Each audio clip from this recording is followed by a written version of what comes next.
Ô, Mauro, então vamos lá nas pautas que a gente combinou, que tem tanta coisa, né? Tem Bom, tanta coisa aqui, mas vamos lá.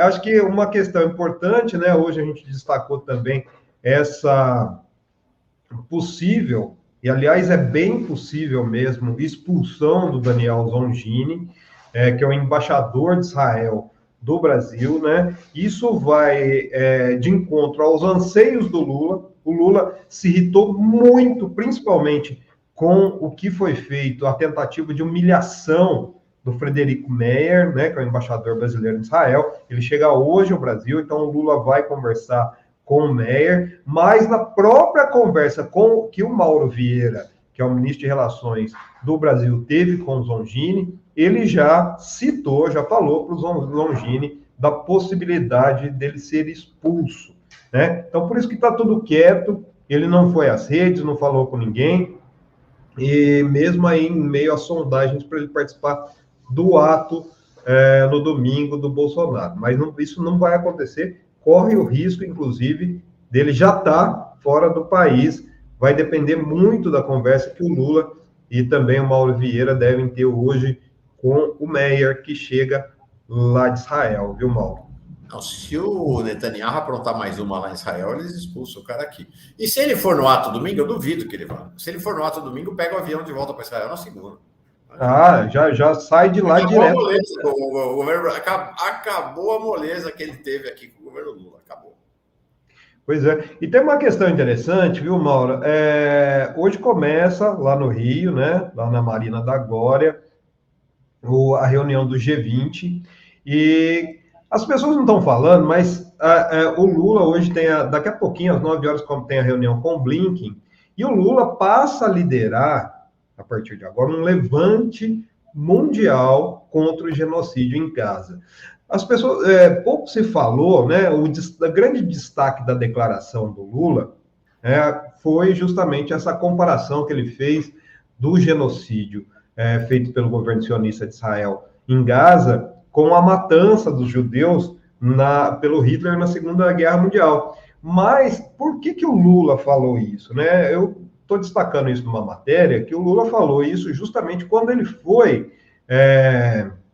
instado ali a falar sobre a suspensão da ajuda humanitária na ONU, né, que é um órgão da ONU que trabalha exclusivamente por refugiados da Palestina, a partir do lobby de Israel. Israel fez um lobby, falou que essa agência era usada, foi usada, inclusive, no ataque do Hamas, no dia 7 de outubro, e depois disso, mais de 10 países, entre eles os Estados Unidos e a França, interromperam aí o envio de ajuda humanitária à Palestina. O Lula criticou isso no dia, e depois ele falou da principal pauta que vai ser colocada. Ele tem defendido, né, uma reforma na governança global, e essa vai ser hoje a principal pauta que vai dar início ao G20, né? Aqui eu até peguei, relembrando as palavras do Lula, né? Ele falou assim, ó, nós não temos governança. Isso foi na mesma declaração que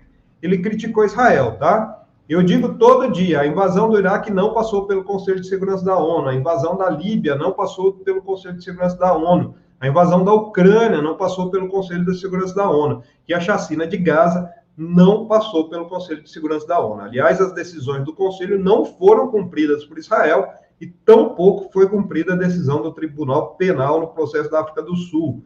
O que estamos esperando para humanizar o ser humano? É isso que está acontecendo. O Brasil condenou o Hamas, mas o Brasil não pode deixar de condenar o que o exército de Israel está fazendo na faixa de Gaza.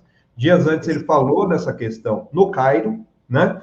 E é interessante, viu, Mauro? Porque o Blinken chega no Brasil numa posição, como você disse, ele não, os Estados Unidos estavam apoiando Israel. Ontem acabaram mais uma vez vetando um cessar-fogo, mas o Blinken, no dia 17, agora, 4 dias atrás, ele se encontrou com o presidente de Israel, né? Que não é o Netanyahu, é o Isaac Herzog. Foi um encontro que aconteceu em Munique, e a pauta da conversa do Blinken com o Herzog foi justamente uma pausa humanitária prolongada lá em Gaza. né? Então, hoje, esse tema vai ser debatido com o Lula, e é interessante que o Mauro Vieira, que abre às 14 horas o encontro do G20, vai falar dessa questão da nova governança com esse foco, e tudo isso foi costurado pelo Lula, né? O Lula, além dos representantes do G20, o Brasil como presidente, pode convidar outras nações. Então, assim, o Lula convidou e estarão presentes os ministros de Relações Exteriores de Angola, Egito, Emirados Árabes, Espanha, Nigéria, Noruega, Portugal e Singapura.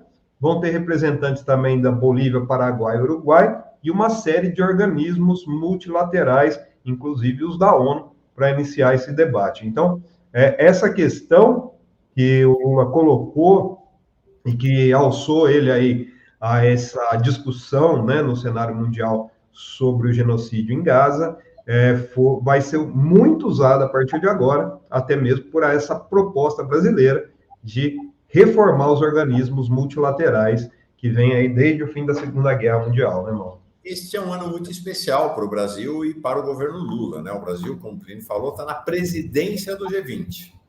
Né? Isto quer dizer que o Brasil lidera, mas são dezenas, centenas de ações. O governo Lula está como que existe um governo Lula para governar o Brasil, para governar o cotidiano, para governar. E tem um governo Lula do G20, tem uma estrutura, tem um governo paralelo rolando, né?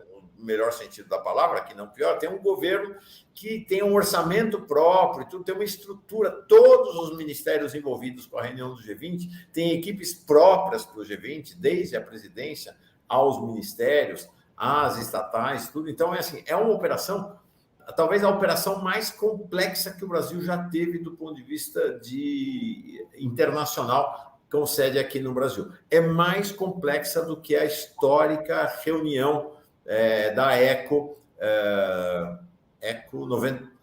92, lá no Rio de Janeiro.